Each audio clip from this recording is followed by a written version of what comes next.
Welcome to the next incredibly captivating and engaging story. The weight of his new security clearance badge felt heavy against his chest. Heavier still was the warning that had accompanied it. Cell 9 is off limits except for scheduled monitoring. Security Chief Voss had told him during orientation, her voice dropping to a near whisper despite the empty briefing room. The specimen inside isn't just dangerous. She's a walking death sentence. Carter had nodded, watching as Voss's weathered face hardened. Don't feed her. Don't talk to her. Voss had leaned closer then, eyes narrowing. And whatever you do, don't look her in the eyes. The last guard who did well, let's just say he doesn't work here anymore. Lost 3 fingers before we could pull him back. Now, 3 weeks into his deployment at the facility, Carter found himself drawn to Cell 9 like a moth to flame. His official duties rarely brought him to this isolated wing. Yet, he'd invented reasons to pass by. Equipment checks, perimeter sweeps, inventory counts. Each time he'd steal a glance at the reinforced viewing panel, catching glimpses of the being inside. His third pass this week wasn't part of any duty roster. It was pure curiosity or perhaps something deeper. The creature, no woman, he corrected himself mentally, sat hunched in the corner of her cell. Even seated, she towered over the reinforced furniture, her massive frame barely contained by the specially designed chamber. The ceiling of Cell 9 was twice the height of standard cells, the walls 3 times as thick. Yet she made the space seem cramped, claustrophobic. Carter estimated she must stand at least 11 foot tall when upright with shoulders broad enough to fill a doorway. The guards had names for her. The Giant, the Untouchable, the Beast of 9. They never approached her cell alone, and even in pairs, they kept their distance. Weapons drawn. Carter had overheard stories in the mess hall of how she had nearly torn a research assistant in half during her capture. How she had crushed a guard's helmet with his head still inside it when he'd ventured too close. But something was different today. She wasn't moving, not pacing, not testing the boundaries of her restraints, not even the usual heavy breathing that had reminded Carter of a predator at rest. She was perfectly still. Too still. Carter slowed his pace, hesitating outside the cell. Protocol dictated he should alert medical if a prisoner showed signs of distress, but the reports he'd seen suggested this particular prisoner wasn't considered worth the resources. He glanced down the empty corridor, then back at the cell. The monitor beside the door displayed her vitals. Heart rate dangerously slow, body temperature dropping. She was starving. And based on the logs he'd accessed yesterday, this wasn't an oversight. It was intentional. The realization settled in his stomach like a cold stone. The entire research team, the security detail, even the custodial staff, they were deliberately starving her, and they were enjoying it. He'd heard the jokes in the mess hall, the casual cruelty of researchers discussing specimen behavior under stress conditions. He'd seen the way guards would tap their batons against her cell door just to watch her flinch. Carter wasn't naive. He'd served in military installations with questionable ethics before. But this was something else entirely. Without fully processing his decision, Carter found himself walking back toward the mess hall. The evening shift was winding down. Most personnel already headed to their quarters. He filled a tray with whatever was left. Some kind of protein stew, synthetic bread, a cup of purified water. Nothing special, barely edible by human standards, but food nonetheless. He didn't allow himself to think about what he was doing as he returned to Cell 9. Didn't acknowledge the security protocols he was violating, the explicit orders he was defying. He just walked, tray in hand, back straight, eyes forward, as if on a perfectly routine assignment. As he approached Cell 9, a passing guard noticed the tray and stopped dead in his tracks. "What the hell are you doing, Reed?" the guard, Peterson, asked, his voice a mixture of disbelief and alarm. "Feeding the prisoner," Carter replied evenly.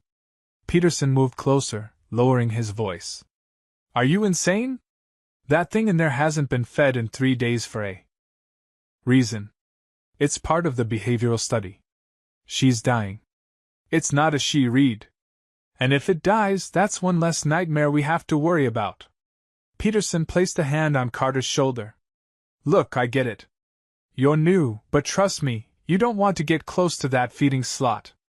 It'll take your arm off before you can blink. Carter met the man's gaze steadily. I'll take my chances.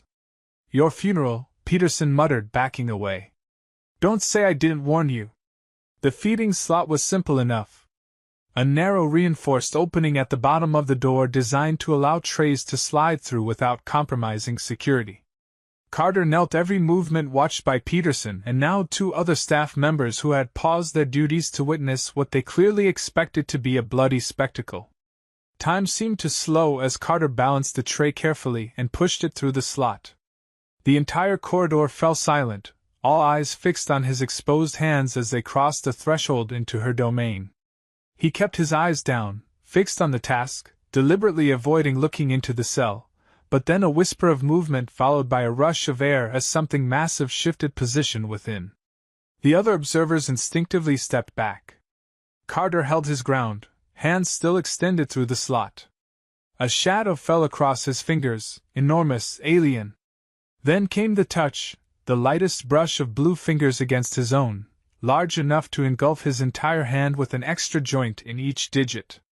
Callous skin crisscrossed with pale scars and trembling. Whether from weakness or emotion, he couldn't tell.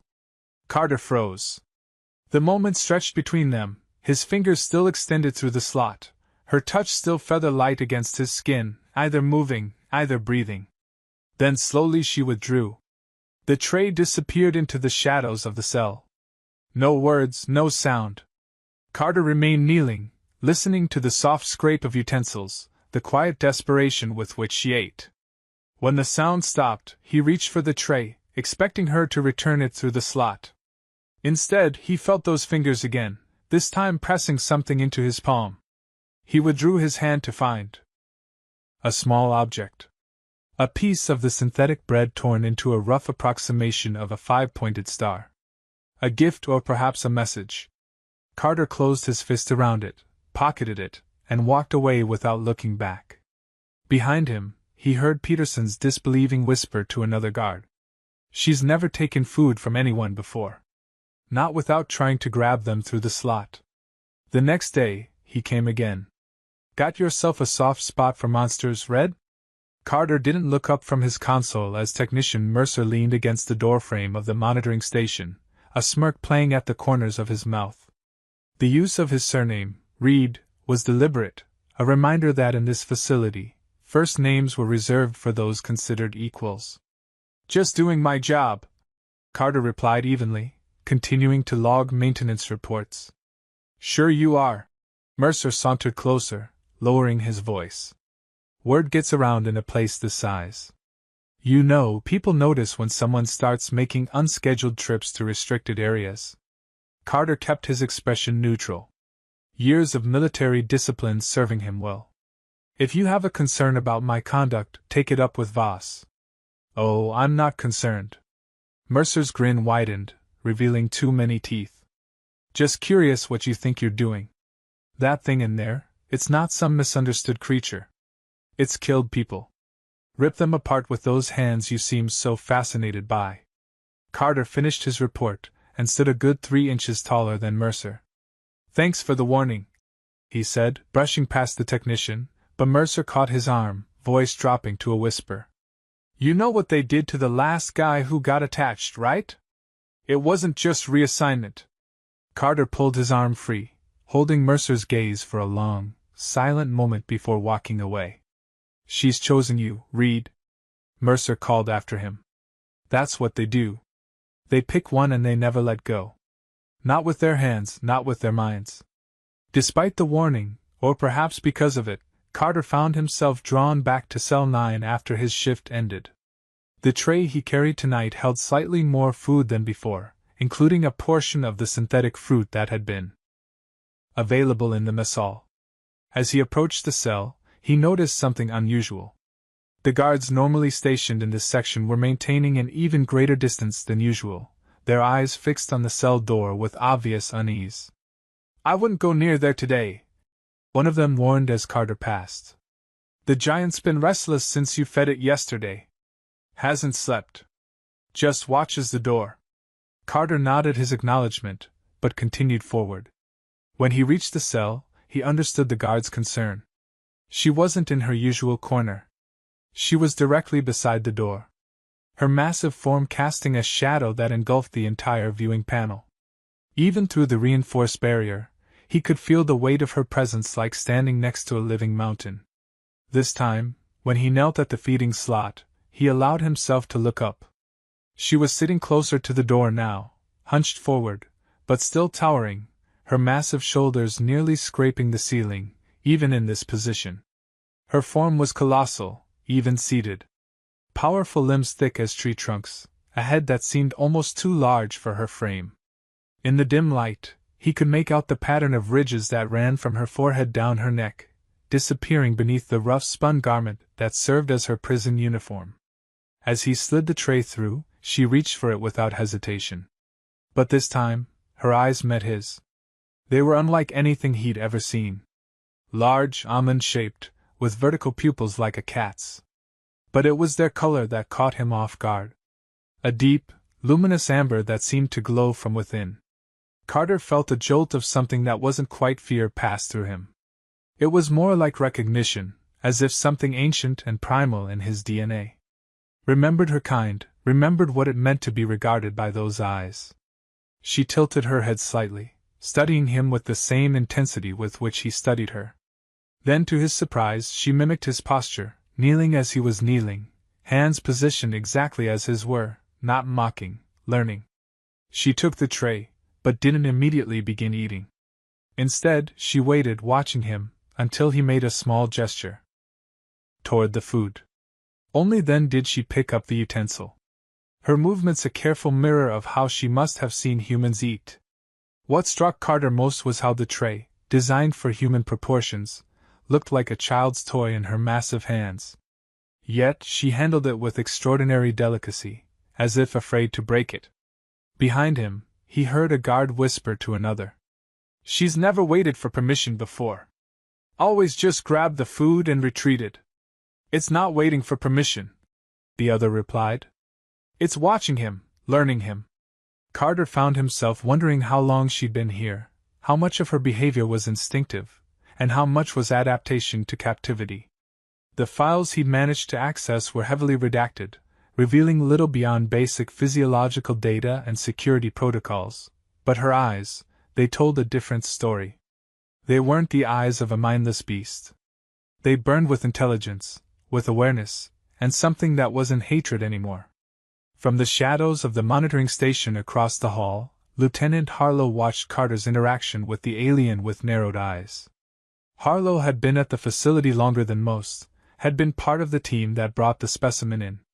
He lost friends to those blue hands, watched as they tore through combat armor like paper. And now this newcomer, this Reed, was treating it like a pet, like something worthy of kindness. The sight made bile rise in Harlow's throat.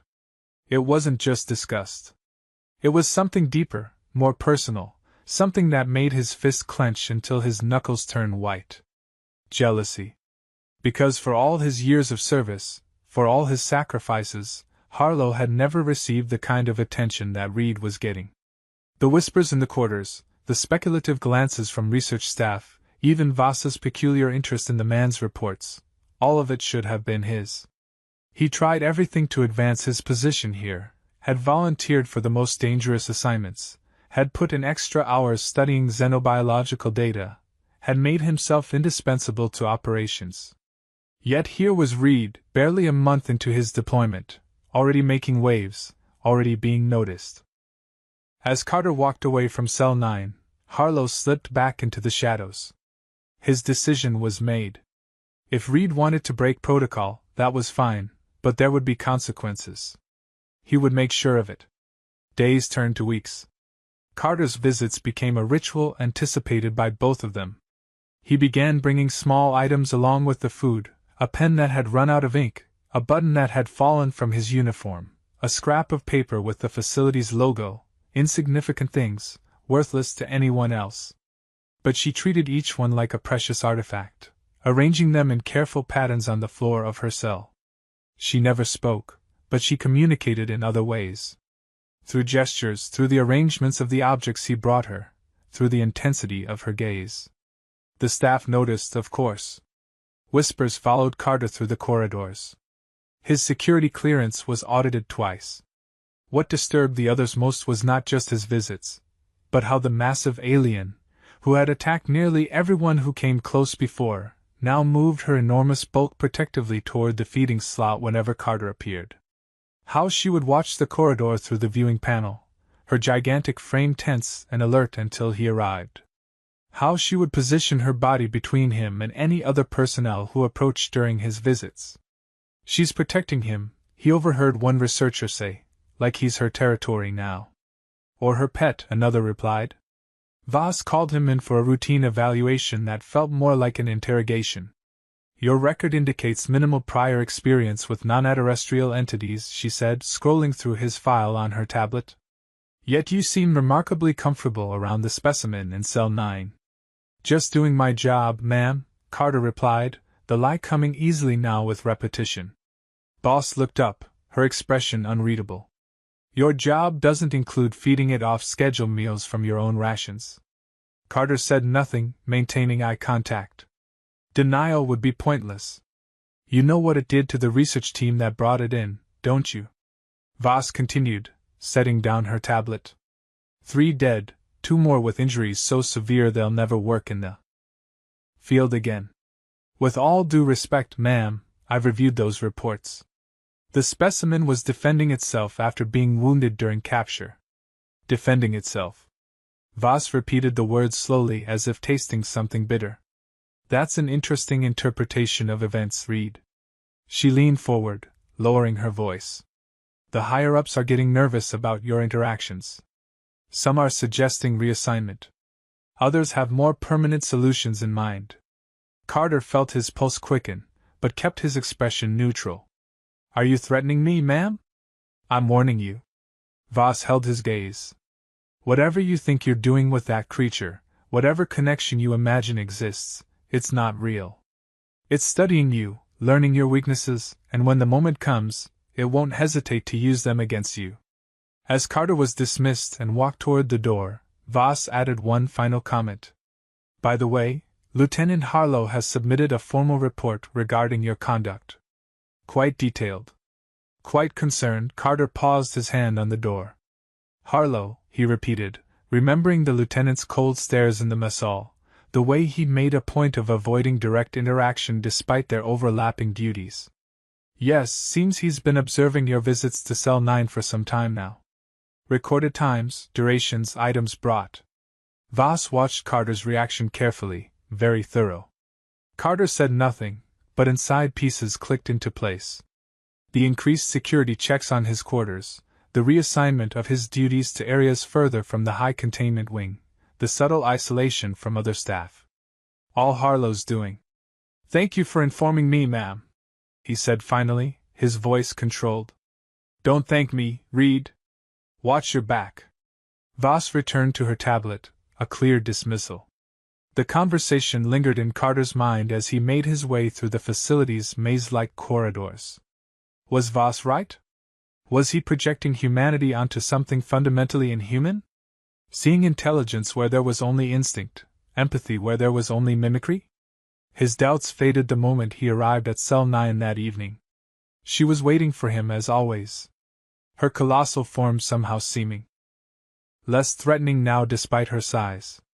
He noticed how she shifted her massive body to allow him a better view through the panel. How she carefully arranged the objects he'd brought her into precise patterns. But tonight something was different.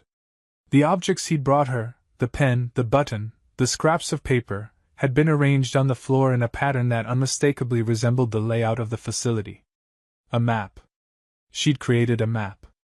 And in the center, 2 small objects, a blue button and a red paperclip, placed side by side. Us. Carter realized she's showing us. But there was something else. At the edge of the arrangement, separate from the main pattern, she'd placed a security badge, not his, but similar. Next to it, a piece of torn fabric in the distinctive gray-green of officer uniforms, carefully twisted into a shape that suggested a watching figure, a warning.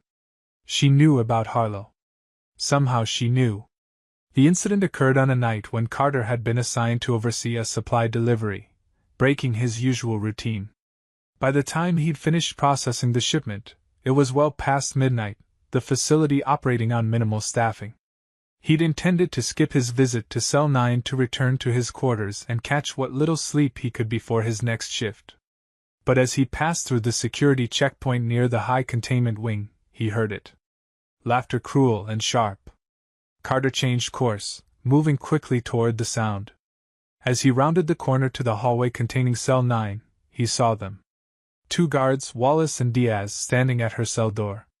The feeding slot was open, and they were taking turns tossing small objects inside. "Come on, freak. You want it?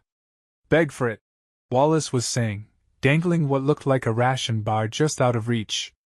"Let's hear you make some noise." Diaz laughed, recording the scene on his personal device. "Another violation of protocol. The doc says they might have vocal cords similar to ours. Maybe we can teach it to talk." Carter approached silently, years of tactical training taking over. Neither guard noticed him until he was directly behind them. "What's going on here?" His voice was quiet, controlled, but both men startled visibly.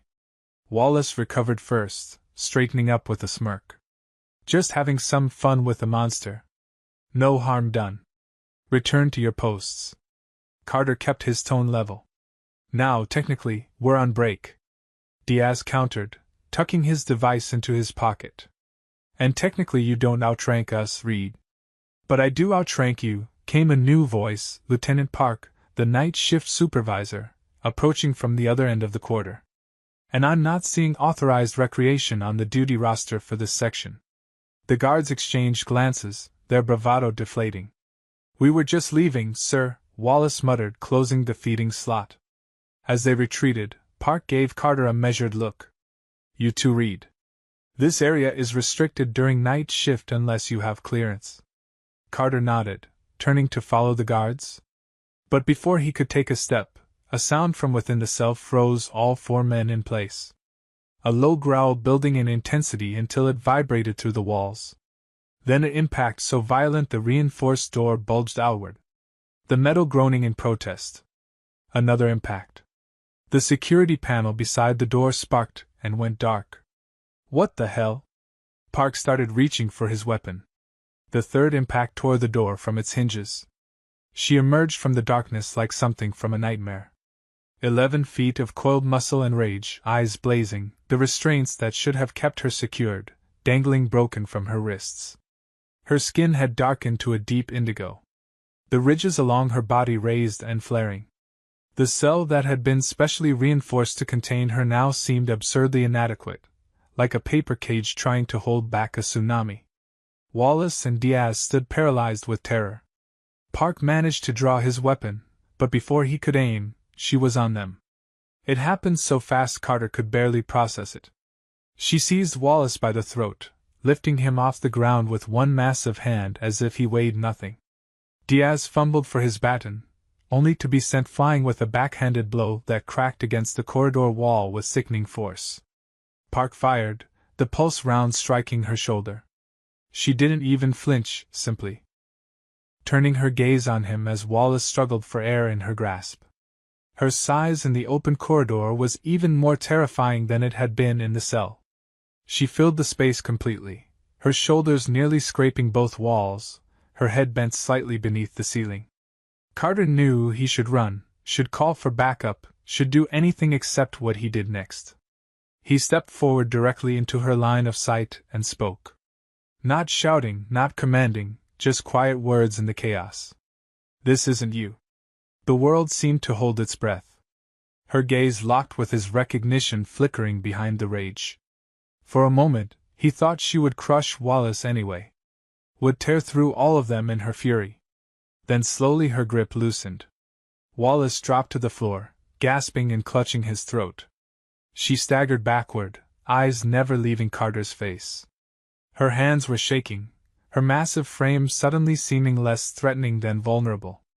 Confusion and something like shame passed across her alien features. And then she backed away. Step by step, she retreated into the cell, dropping to her knees beside the scattered arrangement of objects on the floor. Even kneeling, she towered over everyone in the corridor. But her posture now was one of submission, of waiting. Park was shouting into his communicator, calling for a security team. Alarms began wailing throughout the facility. Wallace was still on the ground, wheezing. Diaz hadn't moved from where he'd fallen, but all Carter could see was her kneeling in her cell, head bowed, waiting for whatever punishment would come. The Security Council chamber hummed with tension. 12 hours had passed since the incident. Wallace was in the medical bay with severe tracheal damage. Diaz had suffered a concussion and 3 broken ribs. The facility remained on high alert with armed guards stationed at every junction. Absolutely not. The specimen has proven itself irremediably dangerous. Termination is the only option. Warden Kell's voice carried through the conference room, silencing the murmurs of the assembled Security Council. Carter stood at the back of the room, officially there to give his statement, but actually present. Because Voss had insisted, a calculated move to ensure he witnessed the consequences of his actions. The council itself was composed of the facility's highest-ranking officials. Kell at the head of the table, flanked by Voss and Dr. Nakamura, the chief research scientist. Around them sat the section chiefs, security coordinators, and a holographic representative from the governing authority. Their face deliberately obscured. "With respect, sir," Carter said, drawing all eyes to him. "Termination would be a mistake." Kell's expression hardened. "You're out of line, Reed." The specimen reacted to provocation, Carter continued, stepping forward. Wallace and Diaz were taunting her, violating protocol. "I witnessed it myself." "Her," Kell repeated, eyebrows rising. "Interesting choice of pronoun for a creature that nearly killed 2 of our staff." "A creature that showed restraint," Carter countered. "She could have killed all of us. She chose not to." Murmurs rippled through the room again. Voss was watching him with an unreadable expression, neither supporting nor condemning. From his seat at the table, Lieutenant Harlow leaned forward, eyes burning with barely contained contempt. "This is precisely what I warned about in my reports. Reed has developed an unhealthy attachment to the specimen. He's compromised." Dr. Nakamura's thin voice cut through the tension. "Actually, I find Reed's observations quite interesting from a research perspective. The specimen does appear to have demonstrated remarkable restraint given its physical capabilities." "That's not restraint," Harlow snapped. "It's calculation. The thing is smart enough to know killing everyone would guarantee its own termination." "Or," Voss interjected, surprising Carter with what almost seemed like support. "It recognized Reed and responded to him. That suggests cognitive capabilities far beyond what we've officially documented. Which makes it even more dangerous," Kell concluded. "She's only dangerous when treated like an animal," Carter finished, meeting Kell's gaze directly. Harlow slammed his hand on the table. "With all due respect, this is absurd. Reed has no special insight here. He's a junior security officer with minimal xenobiological training who's developed an obsession with the specimen. I've documented his unsanctioned visits, his provision of contraband, his violation of direct orders." "That's enough, Lieutenant," Voss interrupted, her tone sharp. Harlow's face flushed with anger, but he fell silent, shooting Carter a look of pure hatred. The warden studied Carter for a long moment, then a cold smile spread across his face. "You seem very confident in that assessment, Reed. Very invested in this specimen's welfare." "I believe in ethical treatment, sir, regardless of origin." "Ethical treatment." Kell nodded slowly, then turned to the security team. "Clear the room, everyone except Reed." As the others filed out, casting curious glances over their shoulders, Carter maintained his position, back straight, expression neutral. Only when the door sealed shut did Kell approach him, stopping uncomfortably close. "You want to protect this creature? Fine. Let's put your theory to the test." Kell's voice dropped to a near whisper. "How about we lock you in with it? See how long your kindness lasts when you're sharing breathing space with something that can tear you limb from limb." Carter's pulse jumped, but he kept his expression steady. "Is that an order, sir?" "It's an opportunity," Kel replied, his smile widening. "Prove your theory correct and I'll consider alternatives to termination. Prove yourself wrong and well, the problem solves itself, doesn't it?" Carter understood. Then this wasn't a test. It was an execution, just with plausible deniability. If the alien killed him, Kel would have justification for immediate termination. If she didn't, he'd find another excuse, but it was also the only chance she had. "I accept," Carter said simply. Kel blinked, clearly not expecting such ready agreement. "You understand the conditions? No weapons, no communication devices. Just you and it until I decide the test is complete." "I understand." An hour later, Carter stood outside Cell 9, now repaired with a reinforced door and additional security measures. 2 armed guards flanked him while Kel and Voss observed from a safe distance. "Last chance to reconsider," Voss said quietly as one of the guards. "Input the access code." Carter shook his head. "I'll be fine." "Your confidence is either admirable or delusional," she replied.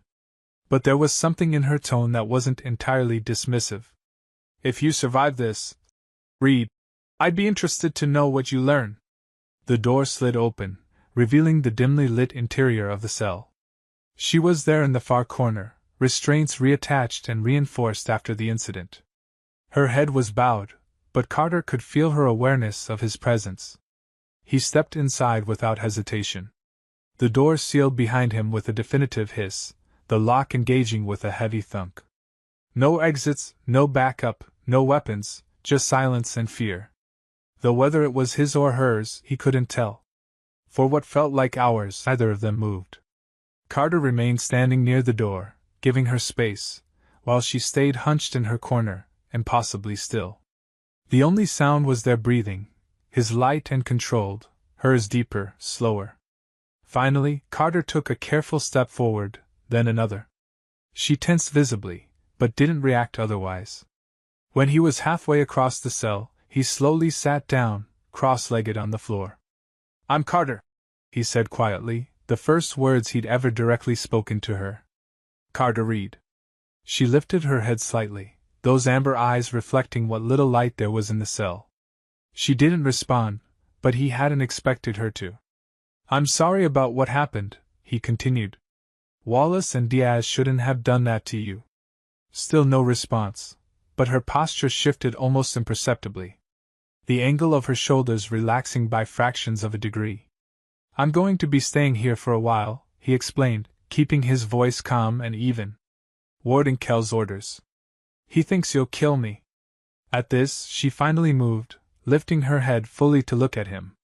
Her expression was unreadable. Alien features arranged in a way his human brain couldn't quite interpret. But her eyes, those he could read, confusion, weariness, and something like curiosity.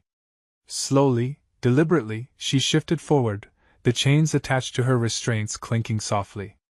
When she was directly across from him, mirroring his cross-legged position, she stopped. Then, to Carter's astonishment, she extended one massive hand toward him. Resting in her palm was a metal tray, her food tray, with the day's meager rations still untouched upon it. An offering. Carter stared at it, understanding dawning slowly.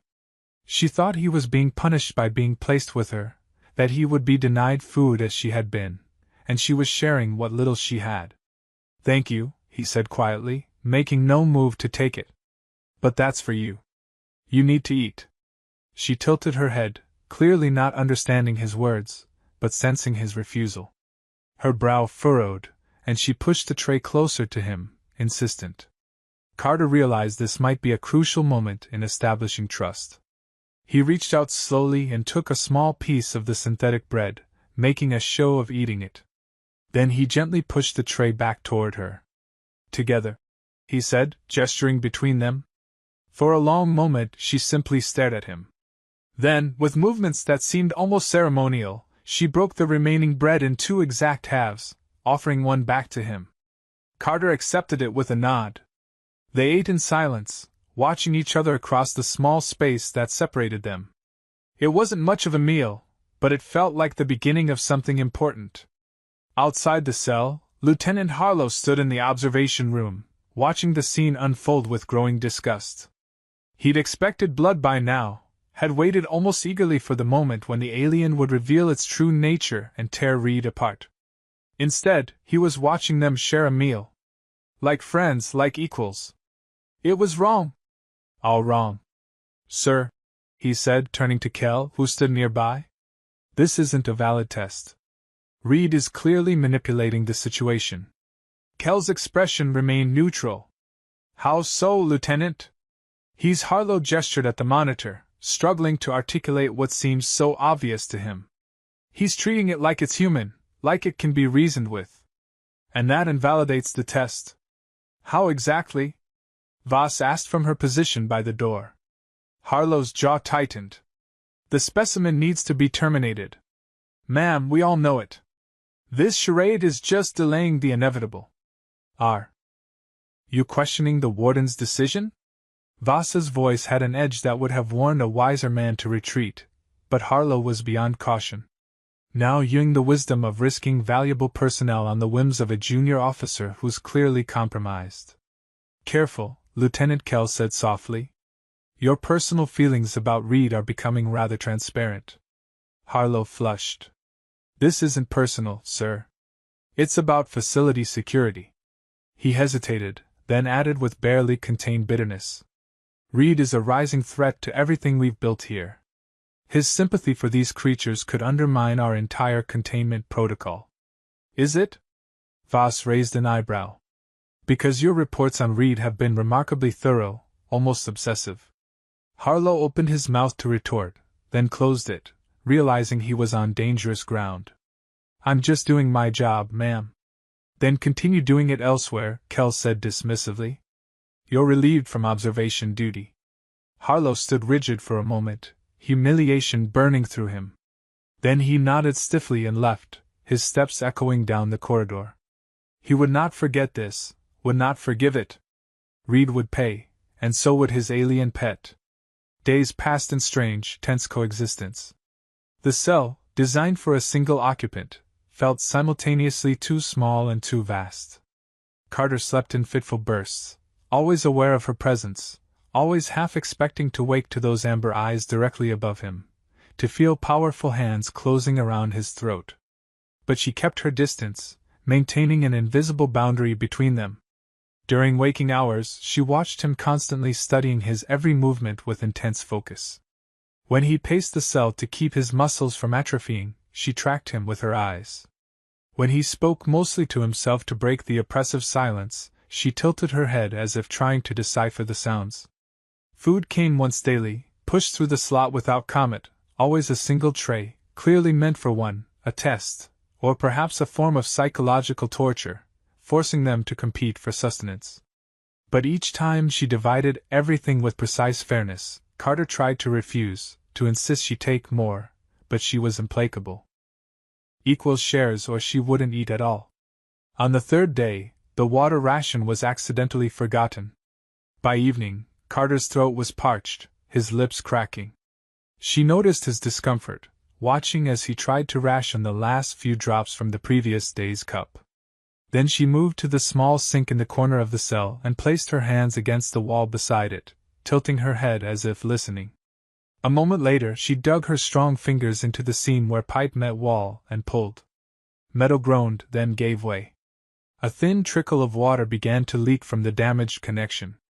She cupped her hands beneath it, collecting the precious liquid, then turned and held it out to Carter.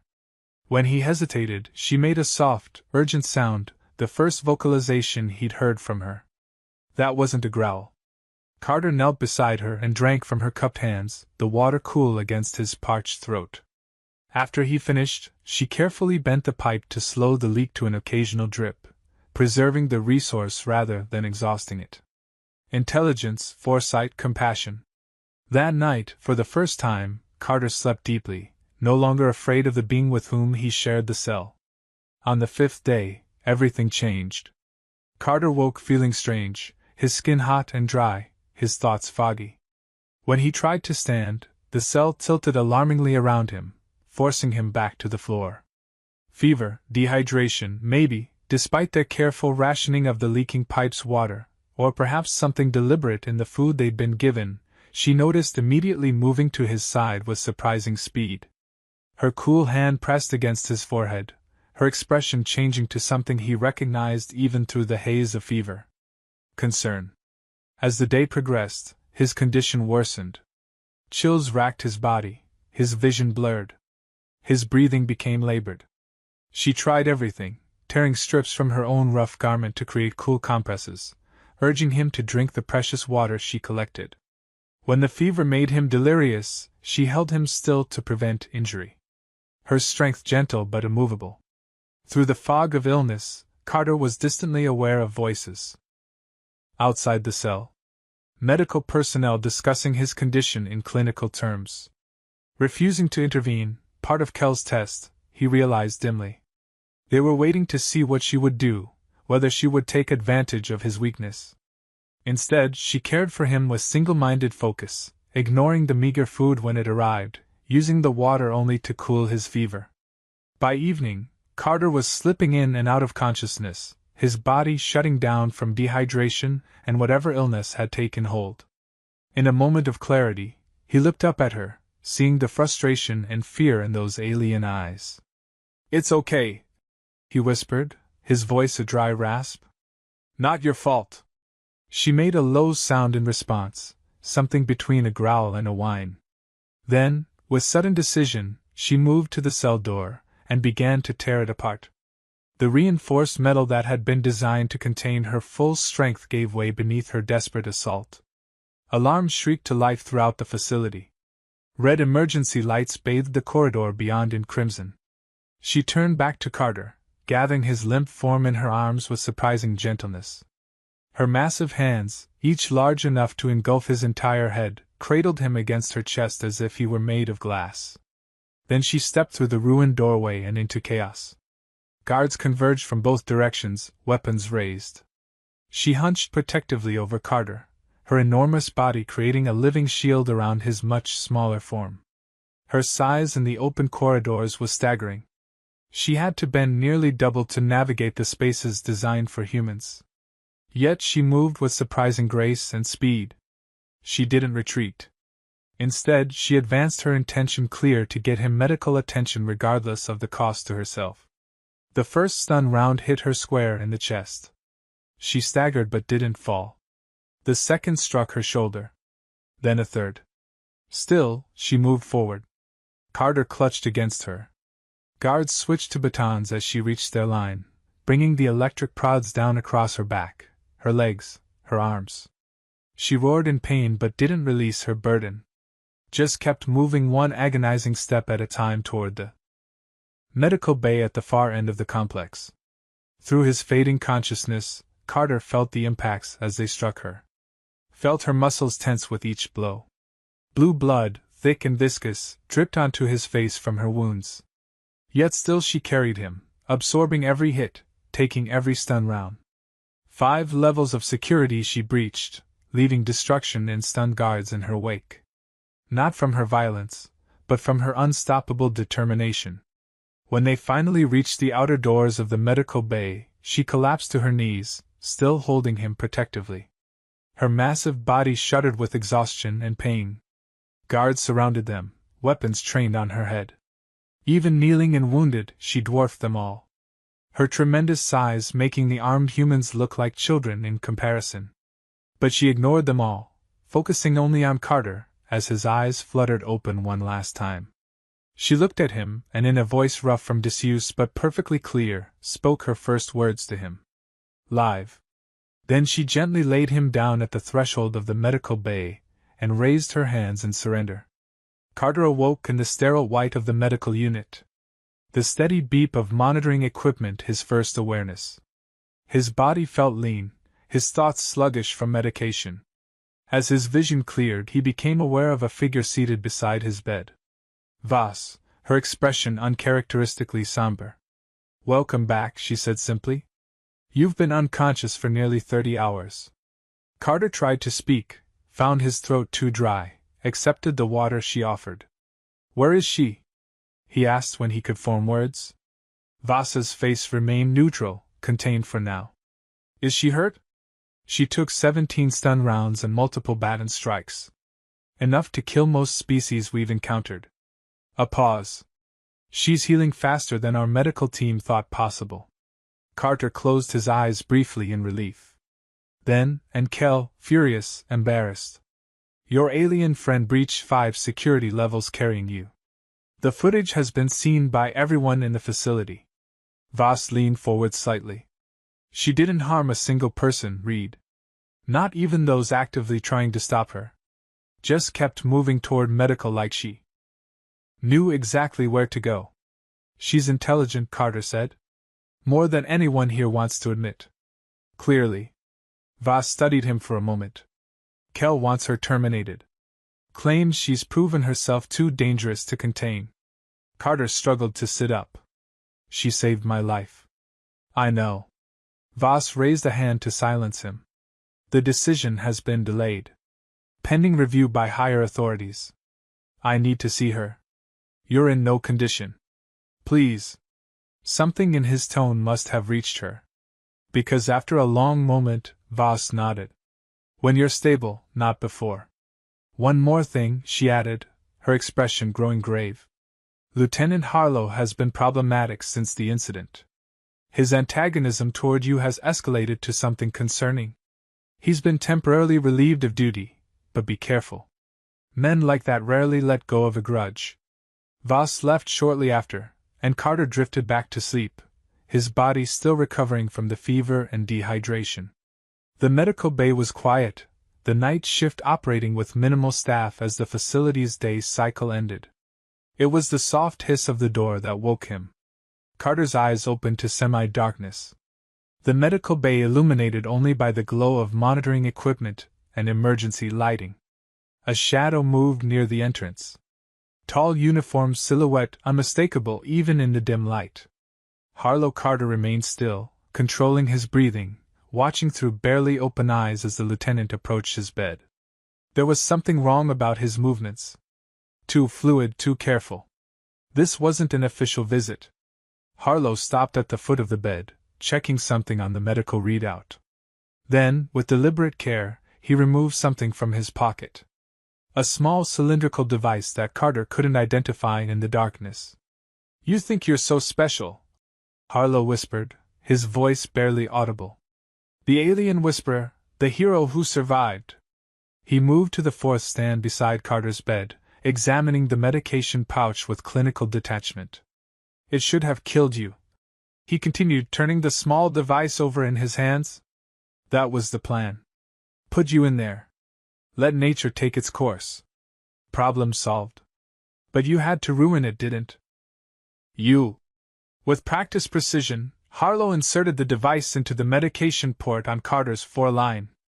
This will look like a reaction to treatment, he said, adjusting something on the device. Unfortunate, but not suspicious. Happens sometimes with the medication they're giving you for the fever. Respiratory depression, cardiac arrest, all very standard complications. Carter's mind raced. His body was still weak. His reaction slowed by medication. The call button was within reach. But Harlow would see him move for it. And even if he managed to press it, help would take precious seconds to arrive.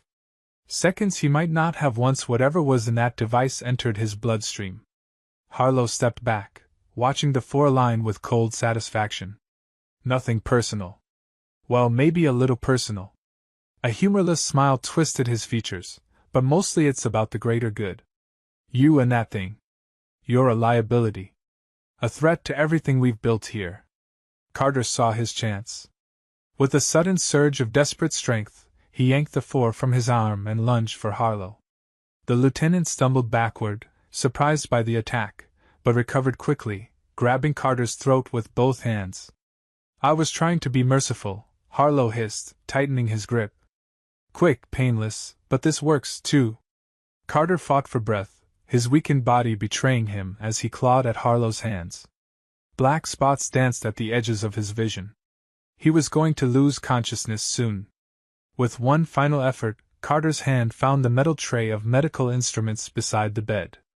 He swung it blindly, connecting with the side of Harlow's head with a satisfying crack. The lieutenant's grip loosened just enough for Carter to break free, gasping for air. The commotion had finally triggered the medical bay sensors. Alarms blared and the main lights flashed on, bathing the scene in harsh fluorescence. Harlow straightened, blood trickling from a gash above his temple. His eyes darted to the doorway where security would appear any second. In one fluid motion, he pulled his service weapon, aiming it at Carter's chest. "I tried to do this quietly," he said, voice eerily calm. "No one would have questioned it. Just another casualty of your alien encounter. Now look what you've done." Carter stared down the barrel of the weapon. Too weak to move, too stubborn to beg. "Go ahead," he managed, his voice raspy from Harlow's assault. "Prove me right about who the real monster is in this facility." Harlow's finger tightened on the trigger, then froze as the doors hissed open. Voss stood in the entrance, her own weapon trained on Harlow's back. "Lieutenant," she said, her voice like ice. "Lower your weapon." For one terrible moment, Carter thought Harlow might fire anyway. Might decide to complete his mission regardless of the consequences. But then slowly, the lieutenant lowered the gun. "He attacked me," Harlow said, adopting a tone of wounded professionalism. "Delirious from the fever. I was defending myself." "With a lethal injection device?" Boss asked, gesturing to the cylinder, now hanging from the discarded foreline. "Interesting choice of defense." Harlow's expression hardened as he realized the game was up. "You don't understand what's happening here," he said, looking between Voss and Carter. "That thing is changing him, influencing him somehow. He's compromised. They both are." Voss nodded to the security team that had filed in behind her. "Lieutenant Harlow, you're under arrest for attempted murder of facility personnel." As they moved to restrain him, she added, "And for the record, the only one compromised here is you." As they led Harlow away, his eyes locked with Carter's one last time. There was no remorse there. No recognition of wrongdoing, only cold certainty. "It should have killed you," Harlow said again, his voice carrying across the medical bay. "And when it finally does, remember I tried to warn you." It was another day before Carter was deemed strong enough to leave his bed, and even then only in a wheelchair, an orderly assigned to push him. His destination wasn't Cell 9 that had been decommissioned after the damage, but a new holding room in the high-security wing. As they approached, Carter could see the extra precautions that had been taken. Double doors, enhanced barrier fields, at least 6 armed guards stationed in the corridor. Overkill, he thought, or perhaps not, given what she'd proven herself capable of. 2 of the guards visibly tensed as Carter approached, their hands shifting to rest on their weapons. Word of Harlow's attempt on his life had spread through the facility like wildfire, along with rumors about his connection to the alien. Some believed Harlow's claims that Carter had been somehow compromised or influenced by the specimen. Others simply saw him as a traitor to his own kind. 10 minutes, Voss said, having joined them for the transfer. "That's all I can authorize." Carter nodded his understanding as the first set of doors slid open. The orderly pushed him through, then retreated, leaving him alone as the doors sealed behind him. Ahead lay the second barrier, transparent, but reinforced, allowing him to see into the holding room beyond. She was there, kneeling in the center of the bare space. Heavy restraints encircled her wrists, ankles, and neck, connected to the floor by chains that allowed minimal movement. Her body bore the evidence of her ordeal. Dark bruises across her visible skin, half-healed lacerations on her arms and face. But it was the posture that struck Carter most deeply, head bowed, shoulders slumped, defeated in a way she hadn't been even during her starvation. The inner barrier dissolved at his approach, a temporary deactivation. She looked up at the sound, her amber eyes widening at the sight of him. For a moment neither moved. Then Carter forced himself to stand from the wheelchair, his legs shaky but determined. One step, then another, closing the distance between them. She watched him approach, her gaze moving over him as if checking for injuries, lingering on the medical band around his wrist, the pallor of his skin. "You're alive," she said, her voice still rough but stronger than before. Carter nodded, kneeling carefully before her so they were at eye level. Because of you. They will kill me for it, she stated without fear or regret. Just certainty. No, Carter said firmly. I won't let them. A sound escaped her that might have been a laugh, short and harsh. You cannot stop them. No one can. Why did you do it? Carter asked. You could have escaped. Once you broke through the door, you could have fought your way out. Why risk everything to save me? She looked at him for a long moment, those alien eyes somehow conveying emotions his human brain could interpret. You fed me, she said finally, the words slow and deliberate. When I was starving, when no one saw me as anything but monster. Her large hands opened then closed. Now I cannot let you starve. The simplicity of it, the fundamental cross-species understanding of debt and gratitude struck Carter to his core. Blood smeared the floor around them. Her blood still seeping from wounds that hadn't fully closed. The heavy collar around her neck had rubbed her skin raw. Yet she knelt before him, not with resentment, but with a strange dignity. The collar itself was a cruel device, more sophisticated than the simple restraints on her wrists and ankles. It encircled her throat completely. A band of black metal embedded with control circuitry. Small lights pulsed along its surface, monitoring vitals, tracking movement, ready to deliver pain at the press of a remote button. Carter looked at the guards visible through the barrier, at the cameras monitoring their every move. Then deliberately he reached for the collar around her neck. Her eyes widened in alarm. No, she breathed. They will kill you. Let them try, Carter replied, finding the locking mechanism. It required a key, of course. A key he didn't have. But as his fingers explored the device, he discovered something the security team had overlooked. The collar, designed for a creature of her size, was adjustable. And the adjustment mechanism, when manipulated correctly, created just enough slack. With a soft click, the collar came free in his hands. The weight of it surprised him. Several pounds of advanced technology and reinforced metal designed not just to restrain but to subjugate, to remind the wearer constantly of their captivity, their powerlessness. She stared breathless as he held the heavy restraint in his hands around them. Alarms began to sound. Red lights flashed outside the holding room. Guards shouted, "Weapons charge." She watched him, utterly still, her gaze never leaving his face. Then slowly she reached up and touched her bare neck, fingers tracing the raw skin where the collar had been. A gesture so human in its wonder, in its disbelief at newfound freedom.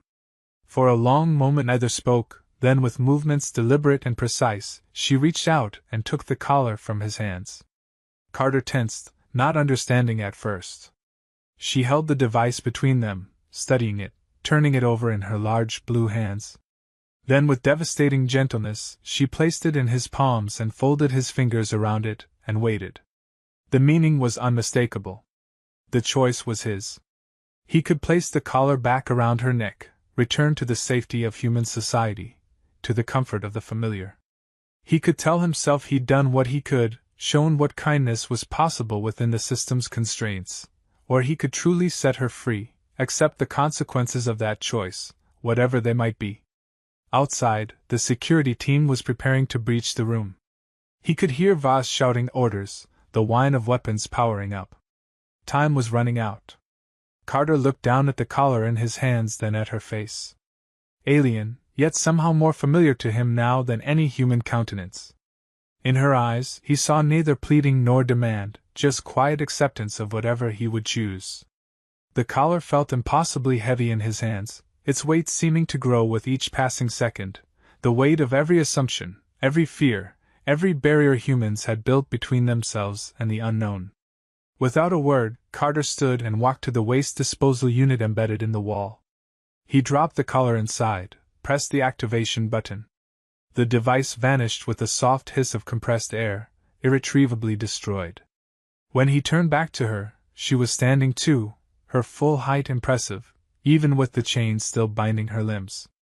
Standing upright, she was a living mountain.